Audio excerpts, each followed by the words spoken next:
Hi Krishna, everyone. So I think we have Govind and Nihal so far.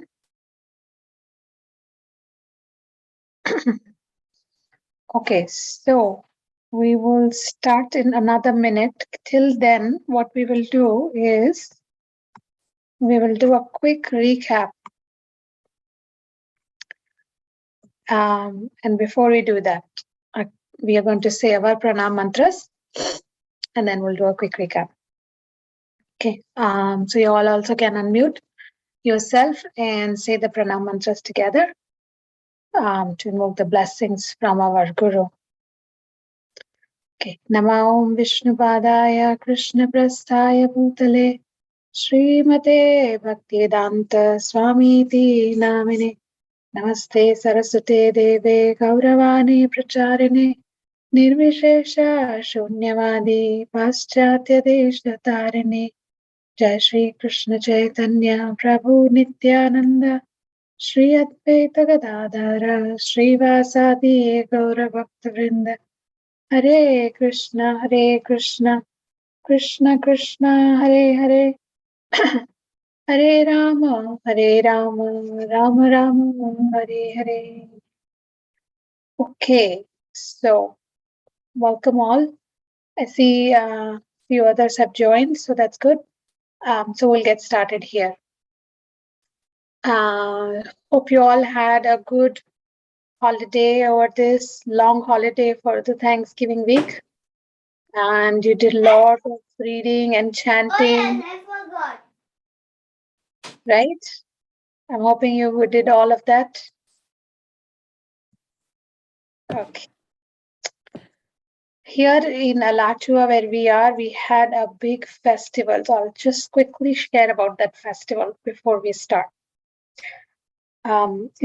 The festival is called Festival of Holy Name. So for 3 days continuously from 9 a.m. morning, starting from Thursday, going into the Friday and Saturday, and then also part of Sunday. There is a chanting of the holy name. All the devotees got together in the temple. And which temple? Your temple? Yes, this temple is in Alachua, where we are. You've heard about the Alachua community in Florida? Yeah, big devotees community. Lot of devotees here. The whole city is actually filled with devotees. So on every street, you will find some houses of devotees. And it's a very small city, but very, very much big number of devotees live here. And so many senior disciples of Srila Prabhupada also live here because the weather is good, the community is big. So a lot of festivals and Harinam and all those things go on. There is also a school, which is a Bhaktivedanta school. And the school is run by the devotees. The school has up to 10th grade.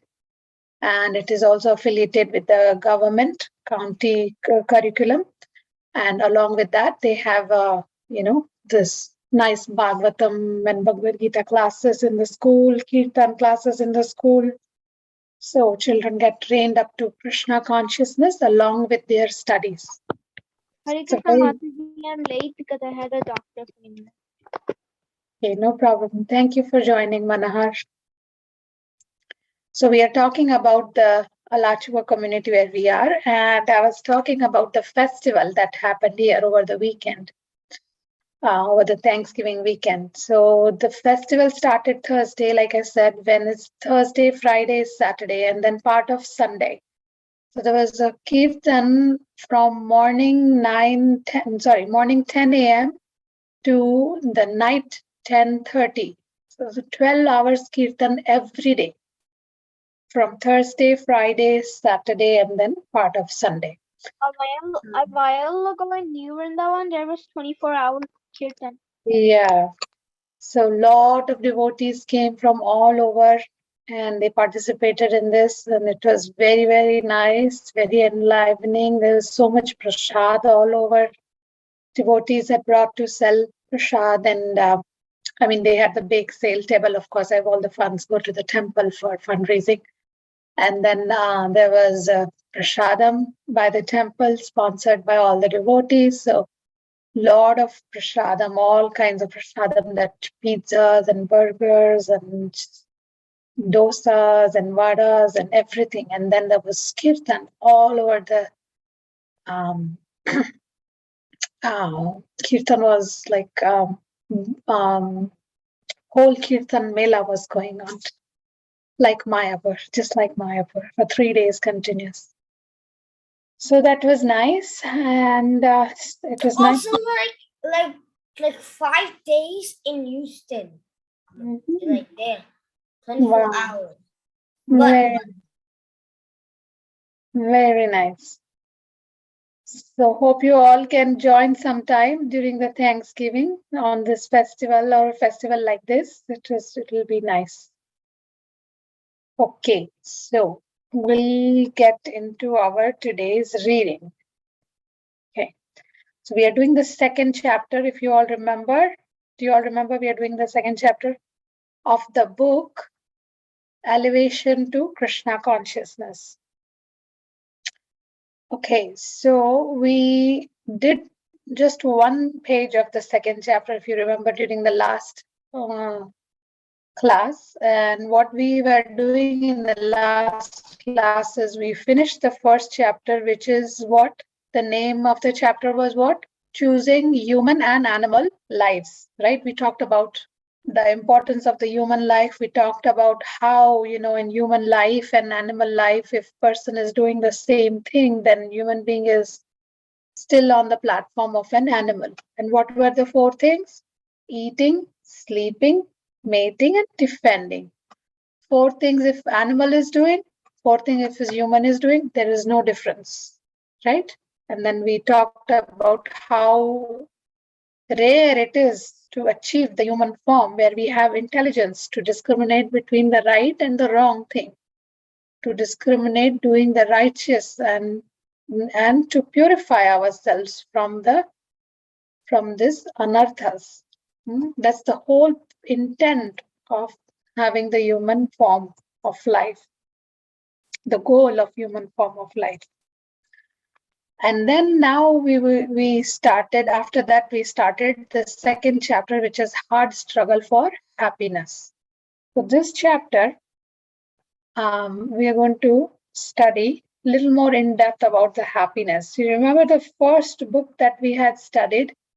That book was named, what was the name of the book, first book that we studied? On the way to Krishna. On the way to Krishna. On the way to Krishna. And we studied in depth about the happiness, right? How the material happiness and the spiritual happinesses are different. And we think that whatever we get in this material world is the only happiness. But then we studied how spiritual is something beyond, which is not temporary, which is permanent, and it is ever more and more, increases more and more. It's a pure bliss. So we studied that spiritual happiness and how to attain that. That was the whole theme of the book. Here in this, we are studying a little more in depth about this hard struggles for happiness. When we are in this material world, whatever endeavors we are doing to get the happiness, which is a hard struggle, right? Because why do we say it's a hard struggle? Because all that is going to be lost anyway. At some point, we have to give up. We have to give up not only our possessions and things and relationships, but even this body, our own body, we have to give up. So we are struggling very hard to gain all those things. So this chapter is on that theme, okay? So let's get into the second page where we left off. Okay, so we'll start from here, the paragraph here. Every living being desired the topmost level of enjoyment in this material world, and yet everyone is unhappy here. This unhappiness is present on all the higher planets. Despite a longer lifespan, higher standards of enjoyment and comfort, that is due to the law of material nature. We can increase the duration of life and standard to the highest capacity, and yet by the law of material nature, we will be unhappy. The reason for this is that quality of happiness which is suitable. Give me 1 minute. Okay.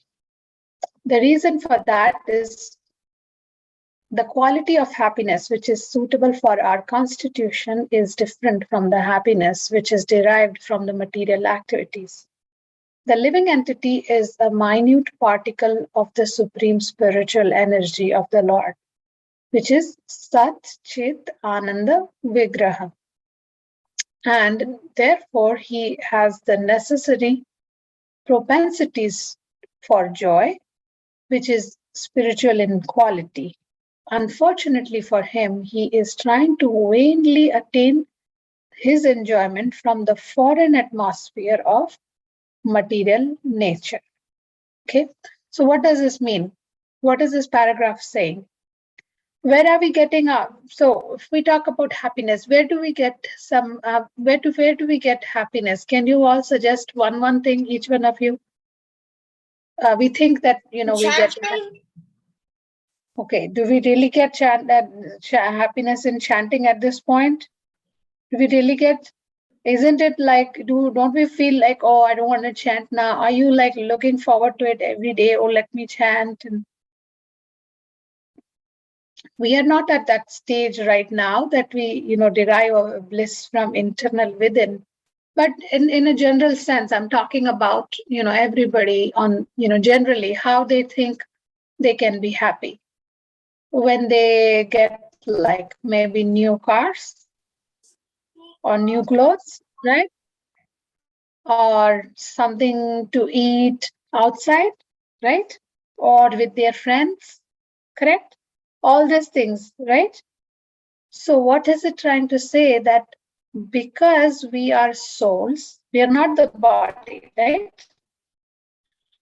The nature of the soul, what is the soul made of? Sat, Chit, Ananda, Vigraha. These are the 4 things. What is our material bodies made of? We have learned this so many times, right? What are the material bodies made of? 5 things. Fire. What are those? Fire, Fire, earth, air, water. right.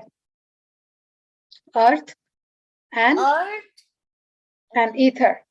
Ether, that is the space. Okay, our body is made out of these 5 things. But is our soul also made of these 5 things? No. What is the soul made of? The soul. Anandaru. Yes, such soul is part and parcel of the Lord. It is one of the minute particle of the Lord. And that soul is the same quality as the Lord. What is Lord made of? Sat, Chit, Ananda, Vigraha. What does it mean? Sat means eternal. Chit means always, all knowledgeable, full knowledgeable. Ananda means full bliss. And Vigraha means that has a form. So Lord has a form.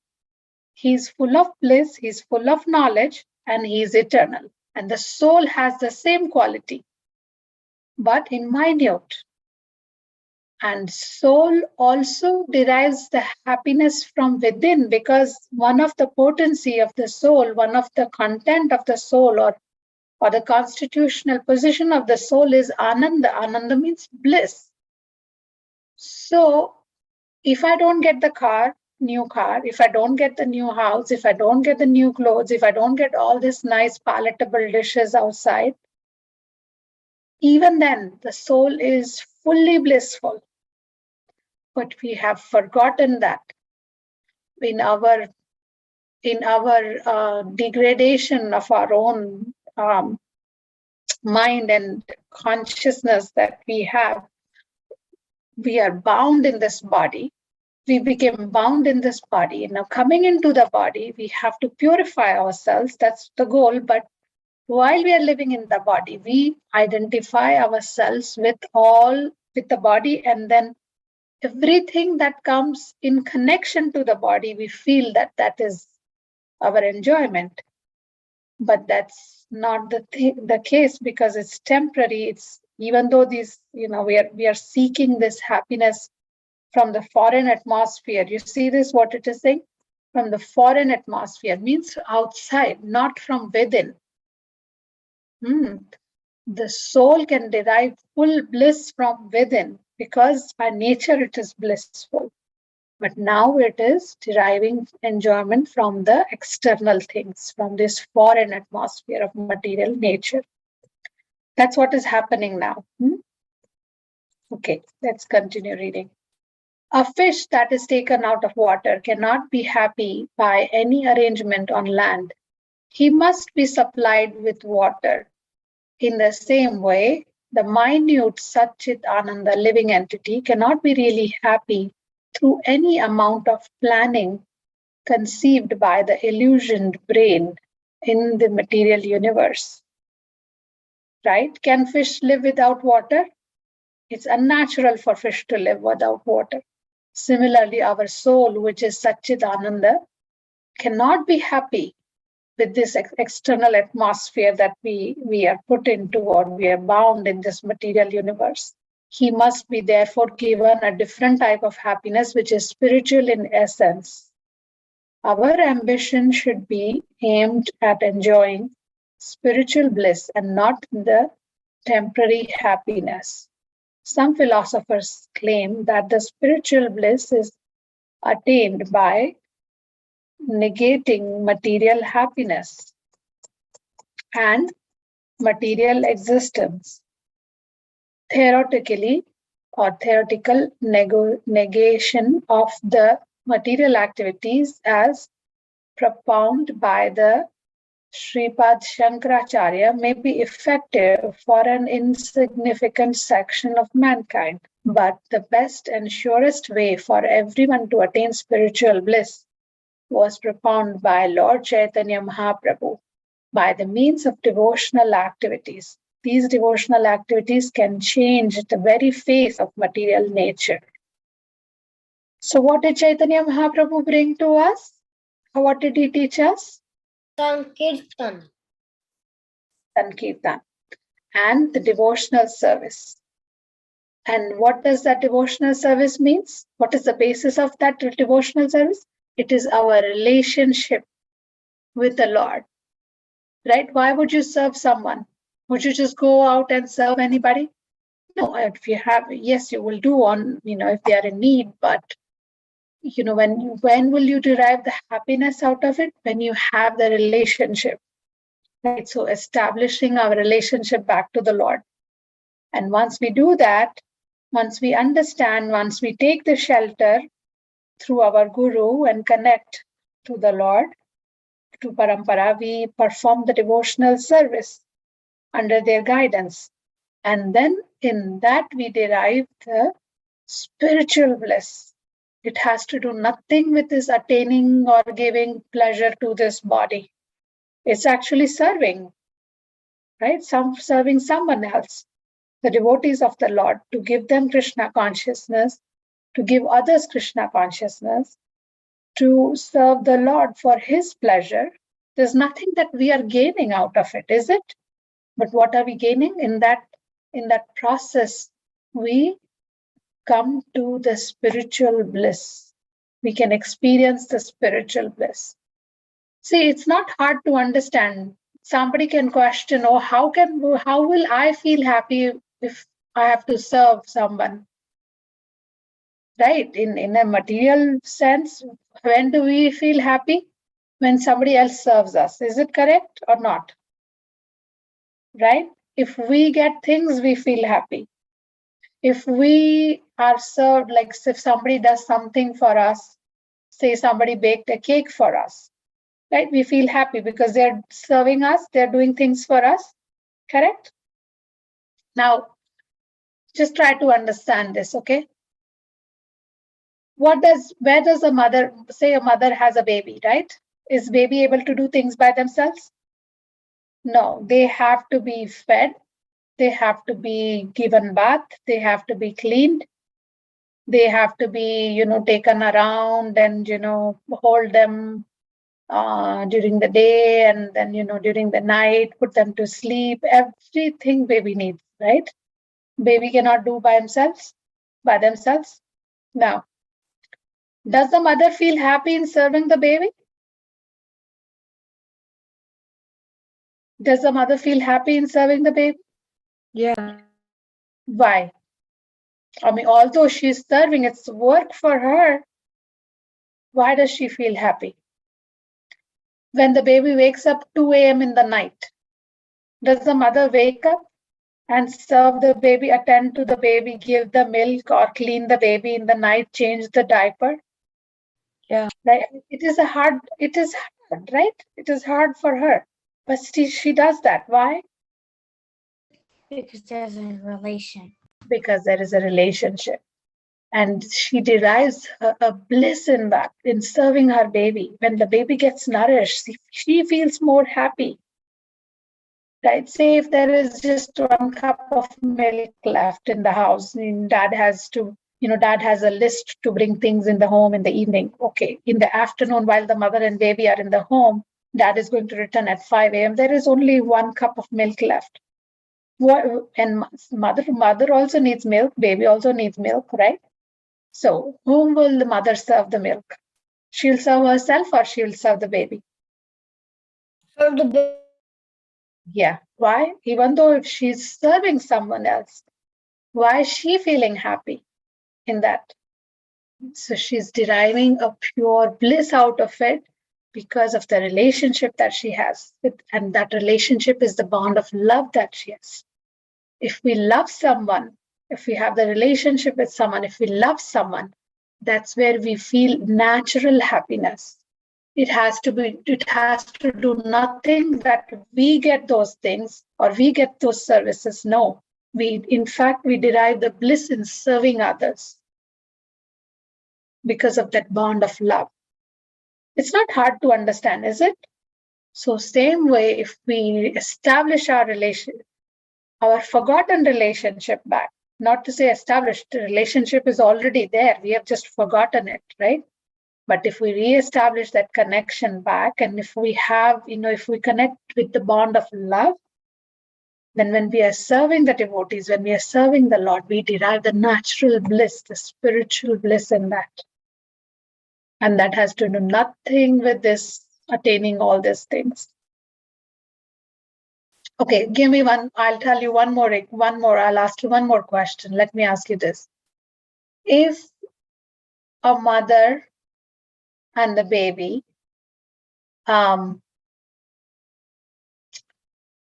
say if a mother has, some friends, right? They're inviting her. And if she goes, she's going to nicely, she's going to have nice, nice prasadam there, a nice cake, a nice sweets. But there's nobody to take care of the baby if she goes. Okay, dad is at work. Okay. What will she do? What would be her decision? To go, leave the baby behind and go for, the treat? Or would she stay home and take care of the baby until someone comes and, they make sure that baby is, safe and baby is taken care of very well? What would be her decision? Tell. She'd stay. She would stay. So it is even over our own, this spiritual bliss is even over our own, gains that we could get from this material world. It is above and beyond that, right? Because the same example, right? She would be treated there, she would get nice prasadam, she would get nice sweets to eat and cakes and cupcakes and whatnot. But that's not giving her that, peace of mind that she would get in making sure that her baby is safe. She has attended to the baby's needs, and all her needs the baby's needs are taken care. So that obviously that is more important, right? So you see that, that bliss that we are talking of, that pure bond of love is way above than this material things that could be, that we are striving for in this, living in this body. Is it clear? It's very simple to understand. If we just give it a thought, it's not hard to understand. So, when we are talking about elevation, we have to elevate ourselves to that level of, purifying ourselves to be able to connect with the Lord in the bond of love.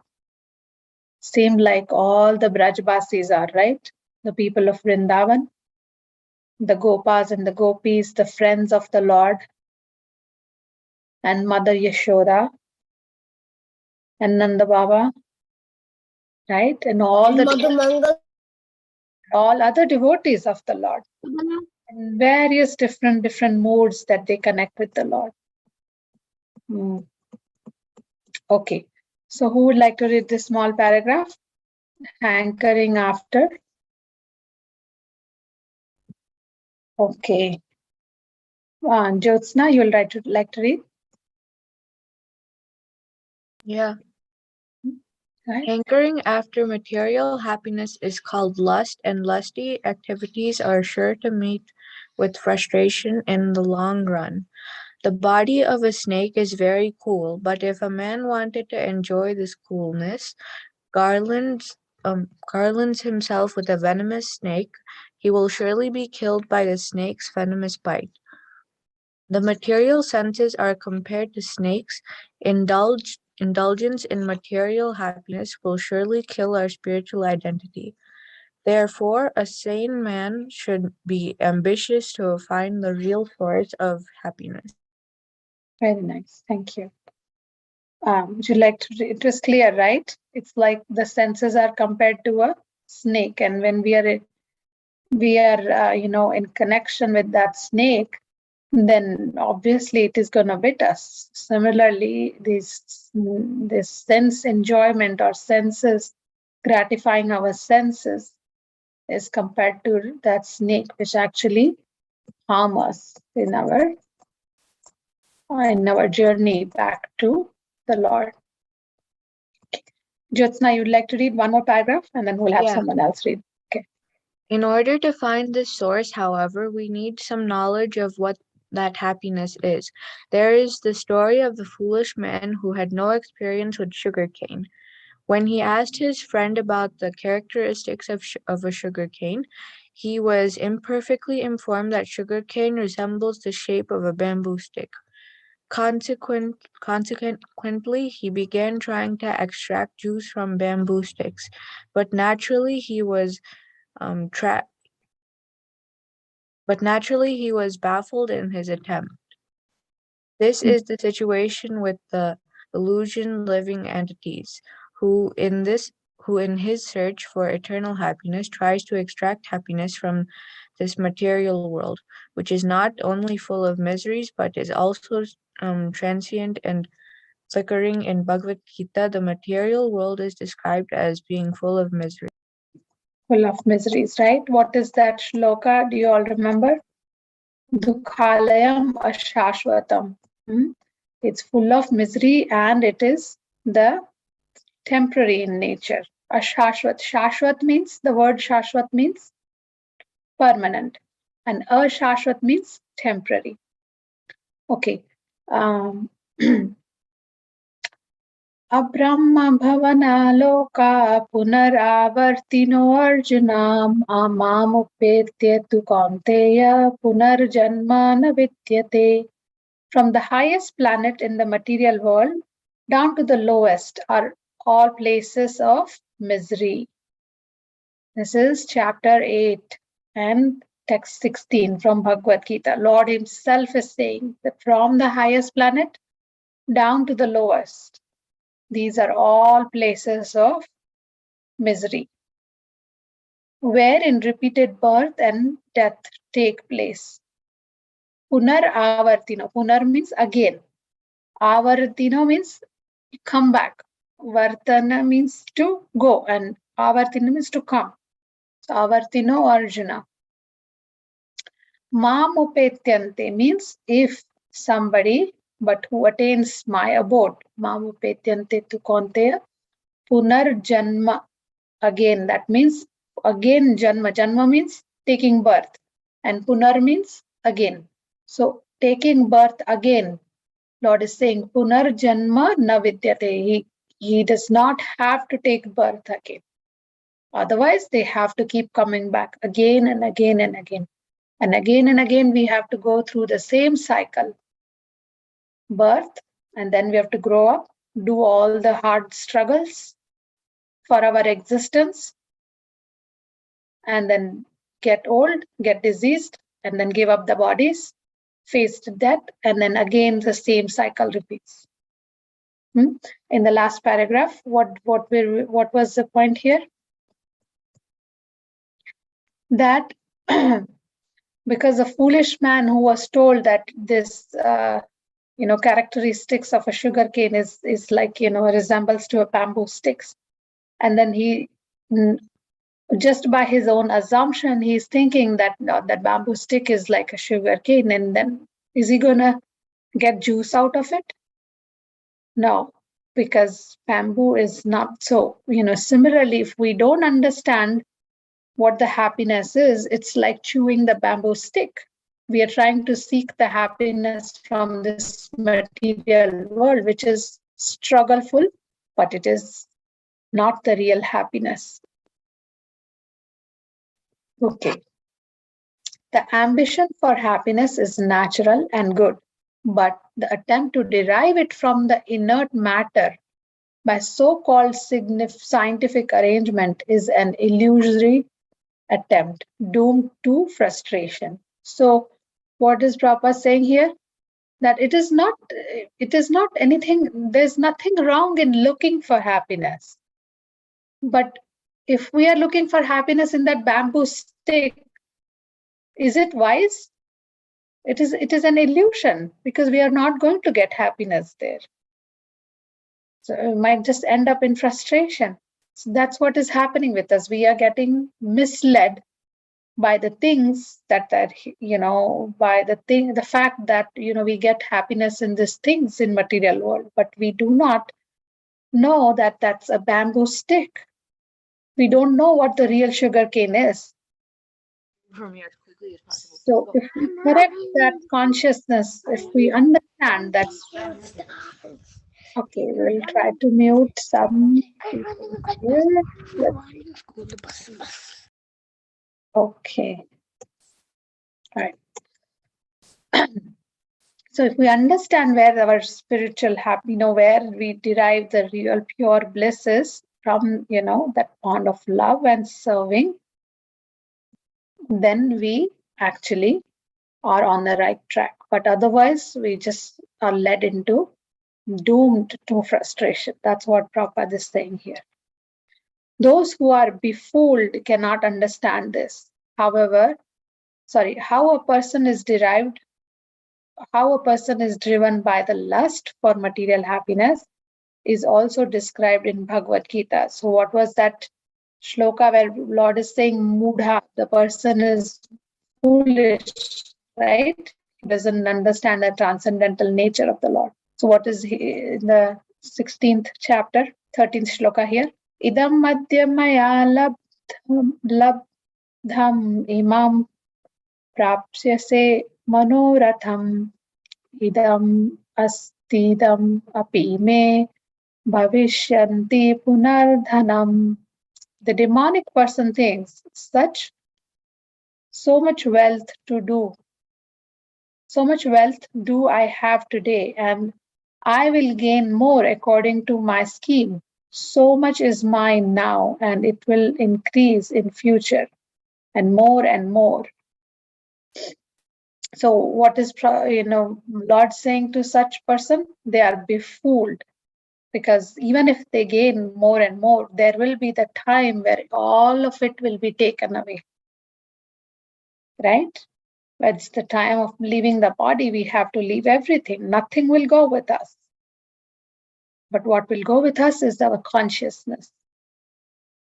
This atheistic and godless civilization is a huge affair, contrived for the gratification of our senses. And now we are all mad after money in order to maintain this empty shell. Money is sought after by everyone because that is the medium of exchange for the object for sense gratification. Obviously, the expectation of the peace in such an atmosphere of gold rush pandemonium is an utopian dream. So, what is Prabhupada saying? That whatever endeavors that we are putting to attain this sense gratification, basically, what is the main means of all that exchange, endeavor and exchange is money, right? And so we are just running behind it. But at that, there will be time that we have to leave everything behind. As long as there is a slight tinge of sense gratification or desire for sense gratification, peace will remain far, far away. This is because by nature we are all eternal servants of the Supreme Lord and therefore cannot enjoy anything for our personal interest. It is therefore necessary for us to learn how to employ our senses in the transcendental service of the Lord and to utilize everything to serve His interest. This alone can bring about much desired peace. A part of the body cannot itself be independently happy, right? We talked about it. Say if a hand wants to feel that, oh, I am the one who's doing all this cooking, I'm the one who is cutting the vegetables, I'm the one who is bringing it from the market. And then, I don't want to give this food to the stomach. Is the hand going to be happy? No, it will starve and then it will, eventually become weak. Plus, the hand won't be able to eat it because Right. So it is meant, all that endeavor is meant to serve the stomach and where they get their nourishment from. So we are actually in our original constitutional position. We are meant to serve the Lord. We are meant to have that loving exchange with the Lord, which we have forgotten. So that's why we cannot be happy. We might feel temporary some pleasure into it, but eventually that turns out into frustration most of the time. A part of body cannot be happy by itself, being independently happy. It can only derive its happiness and pleasure out of serving the entire body. The Supreme Lord is the whole and we are the part. But we are all busily engaged in activities of self-interest. No one is prepared to serve the Lord. This is the basic cause of conditioning in the material existence and for our resultant unhappiness. From the okay, who would like to read? From the highest executive? Can Manhar? Yes, go ahead. Okay. From the highest executive in his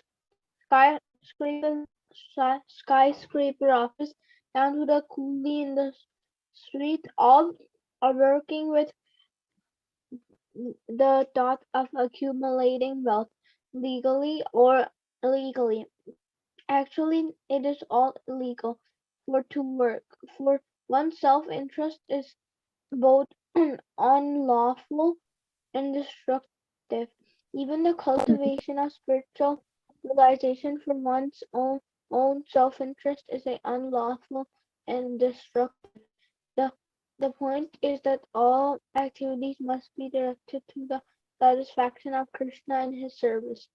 Those who are not engaged in the transcendental loving service of the Supreme Lord wrongfully think that they are accumulating so much money day after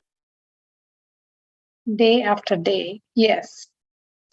So what is it saying? That everybody's working hard, right? Whether it be a person in a big position in the factories and in the big offices, or person down on the street.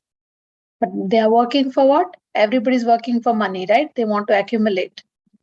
And then what happens? Eventually, over the time, there is no limit to the greed, right? Even if person has so much money, even then he will put more endeavor to earn more and more and more. And then actually what happens then, at the time of leaving the body, all that is taken away. Those who are not engaged in the transcendental loving service of the Lord wrongfully think that they are accumulating so much money day after day. So there is no stop to the greed. There is no limit of the greed. They will keep on accumulating. Okay. Asa pashasater padha kama krodha parayana ihante karma bhogartham anya nyenartha sanchanam chayam. Being bound by hundreds and thousands of desires, by lust and anger, they secure money by illegal means for sense gratification. Even they have money, they will still try to achieve more and more. And then in that, they'll even not see what is right or what is wrong. They might just do some wrong things also, just for the what? Collection, accumulating more wealth. Consequently, although there is no lack of money in the world, there is a scarcity of peace. So much human energy is being diverted to making money for the general population has increased its capacity to make more and more dollars, but it is in the long run, the result is that this unrestricted and unlawful monetary inflation has created the bad economy all over the world and has provoked us to manufacture huge and costly weapons to destroy the very results of such cheap money making, right? Why do we have armies and navies and air forces and all these arms? They they fight the other people for no reason. Right. If there was peace in the whole world, if everybody gets whatever they need for met their needs, but then there is no need of all this, right? But why that happens? Because there is unrest, because there is no peace in the society. And then, we have all these defense mechanisms in place. That means there is lack of peace. But that peace comes from where?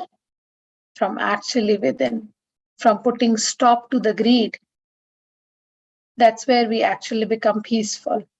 The leaders of big money-making countries are not really enjoying peace, but they are making plans to save themselves from the imminent destruction by nuclear weapon.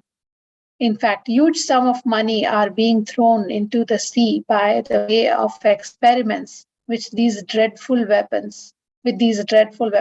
Such experiments are being carried out not only at the huge cost, but also at the cost of many lives. In this way, the nations are being bound by the laws of karma. When the men are motivated by the impulse for the sense gratification, whatever money is earned is spoiled, being spent for the destruction of the human race. The energy of the human race is thus wasted by the laws of nature, because the man's aversion to the Lord, who is actually the proprietor of all these energies, right? Who is the proprietor? Can they say, oh, I will, this land belongs to me? Yes, for the time being, that house or that land would belong to you, is being assigned to you. But when you have to leave the body, would the soul still say that, oh, this land is mine? So we don't see the things in the right perspective. Lord is the proprietor of everything. All this belongs to him, actually, not us. Okay, so let's continue. Who would like to read little? Wealth is worshipped. Can I, Mataji? Yes, go ahead. Wealth is worshipped and is referred to as Mother Lakshmi or the goddess of fortune. It is her position to serve Lord Narayana, the source of all the Naras or living beings. The Naras are also meant to serve Narayana under the guidance of the goddess of fortune. The living being cannot enjoy the goddess of fortune without serving Narayana, and therefore whoever desires to enjoy her wrongly will be punished by the laws of nature. These laws will make certain that the money itself will bring about destruction instead of peace and prosperity. Keep reading one more paragraph. Unlawfully accumulated money is now being snatched from miserly citizens by various methods of state taxations from the future civil and international war fund, which is spending money in a wasteful and destructive manner. The citizens are no longer satisfied with just enough money to maintain a family nicely and cultivate spiritual knowledge, both of which are essential in human life. Now everyone wants money unlimitedly to satisfy insatiable desires. In proportion to the people's unlawful desires, their accumulated money is taken away by the agents of illusionary energy in the shape of medical practitioners, or lawyers, tax collectors, societies, constitutions, so-called holy men, famines, earthquakes, and many similar calamities. One miser who hesitated to purchase a copy of Back to Godhead spent $2,000 for a week's supply of medicine and then died. Another man who refused to spend a cent for the service of the Lord wasted thousands of dollars in a legal suit between the members of his house. There are innumerable similar instances occasioned by the Dictation dictation of illusionary nature. Indeed, that is the law of nature. If money is not devoted to the service of the Lord, it must be spent as spoiled energy in the form of legal problems or diseases. Foolish people do not have the eyes to see such facts, therefore the laws of the Supreme Lord befool them. Correct. So see where the money is going. We think that we are accumulating and we don't want to spend in the service of Lord. But eventually what happens? Either the diseases or the problems, or the legal problems or natural calamities, right? We have no control over all these things. And eventually, if we don't see that, what do we need? So here, a nice example, right? Back to Godhead magazine is what, for $5, but they could spend thousands in going into the clubs and bars and do whatnot, right? But they won't buy $5. They won't spend any little amount, menial amount, in compared to, right?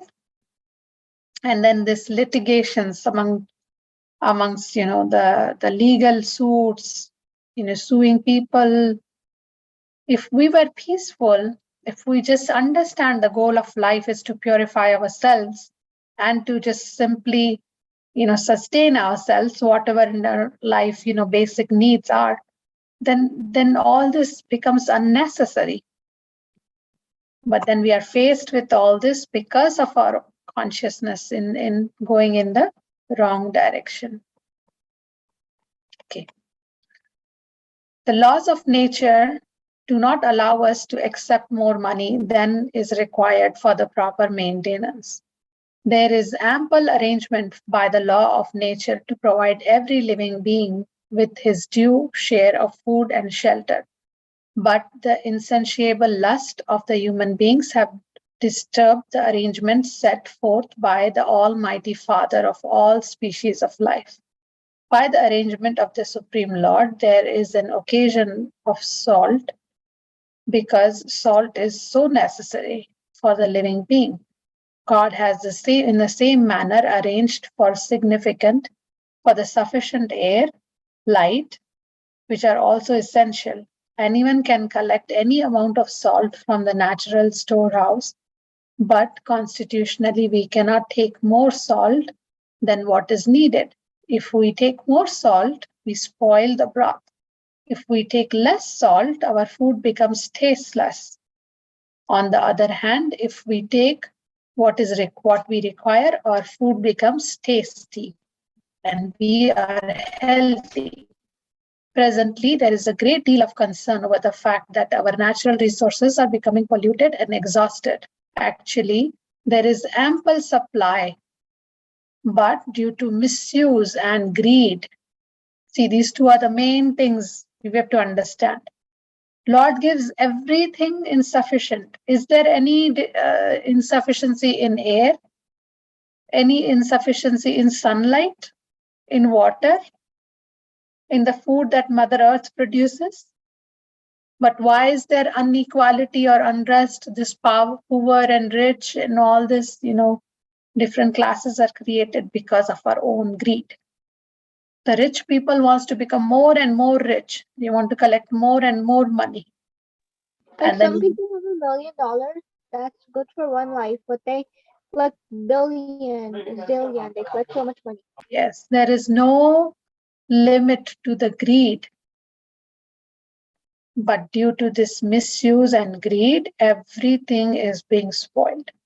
What conservatists and ecologists do not understand is that everything will continue to be spoiled by the insatiable lust of the mankind unless this Krishna conscious process is taken up. It is impossible to have peace on the platform of existence without Krishna consciousness. Man is therefore suffering due to his insatiable desires and lust. Not only is the man suffering, but the planet on which he resides, his mother earth, represented in Srimad Bhagavatam by mother cow, is also suffering. Right? Mother earth is suffering how? So much pollutants, so much plastic waste, so much of this, mostly like, Mother Earth can recompose or decompose everything but the plastic, right? And so much of waste of this, which doesn't, on the name, they think that, oh, this will get recycled and we put in the recycling bin. Hardly any little percent of that gets recycled. And everything is dumped into these oceans and into these landfills that remain there forever and ever. And then similarly, so much exploitation of mother cow. People don't even know. Some of the people, we, by the mercy of our Guru and, has opened our eyes, we know what is the position of mother cow. But they don't even know that, when they are milking the cow, she is given a position of a mother, right? And then the same mother, when she stops milking, then they just cut her, right? Is that right moral thing to do? She's giving a milk like a mother to nourish us. She should be protected. And not only that, actually, they derive the milk from her with the machines and so much advancement they feel that there is, but she's actually just being exploited. So once a well-known Swami in India was asked whether God or providence is responsible for the suffering of humanity, the Swami replied, "These sufferings were all God's pastimes or leelas." The questioner continued to ask, why is the living entity should be put under the dictation of the law of karma? The Swami could not answer this question to the satisfaction of his inquiry. The monoist and the impersonalist who think only in the term of oneness of the living entity with the Supreme Lord cannot give satisfactory to such a question. Such an imperfect reply can hardly satisfy the heart of the living entity. So, the law of karma is basically what? Based on our own acts. We should be responsible for whatever we are doing, right? Okay, so we'll take a pause here. I think we still have a few more pages to go with this chapter, but anybody would like to share anything in next few minutes, or any questions? Mataji, Yes. I wanted to share that I thought that the plastic was recycled, but I understand that it's actually dumped in the landfills. Yeah, very less amount of it gets recycled. Most of it just gets wasted. And when we go to the stores, we nicely, happily takes the bags, and it would be so nice if we take the bags from home, right? And then use the minimal plastic as we can. Although we won't be able to completely avoid it, but we can minimize the use as much as we can as a responsible citizens of this planet, as the children of Mother Earth. Mother Earth is the energy of the Lord, right? So, we are ruining our own planet by not even having an awareness into it, what's happening around us. You will see a lot of videos. You just go on Google and do some search or research on YouTube or Google and see how this acres and acres of lands are filled with all that, which will never get recycled, never get decomposed. But in Mayapur they do. Yeah, Mayapur, they do as much as, that's what, Prabhupada has opened our eyes to be responsible. They are making a farm in Mayapur. They use thousands of dirt, thousands of like trashes to make dirt. Yeah. Yeah, they try to decompose as much as they can, and they try to minimize the use of plastic by serving the prasadam on the banana leaves, those plates made of the leaves, and then they can be easily decomposed. And also keeping the tea cleaned. So as responsible citizens, we should do that everywhere we live, not only in Mayapur, but everywhere. In the temple where I live, in Columbus, it's right now closed, but when it's open, like they usually serve it in paper plates. But when the people who live in the temple, they eat in the steel box because every day if they would eat in the paper plates, Yeah. like paper would be. Yeah. Yeah, we should be all, vigilant and also responsible for, whatever our actions are, and, whatever we can do to improve and purify ourselves and our environment. That's the best. Okay, anybody else? Okay, so we'll stop here. We are on almost at the end of page number 21. So we'll continue from this page. Yes, you can use plastic plates. You can use plastic plates. Yeah. Okay, so we'll In end here. India, not only people from the temple, but many people, even non-devotees, sometimes eat from the leaves. Yeah, that's nice.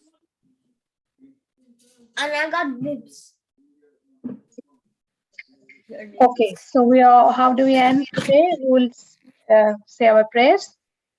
Vancha kalpatarubhyascha vipas patitanam pavanebhyo vaishnavebhyo Namo Namaha.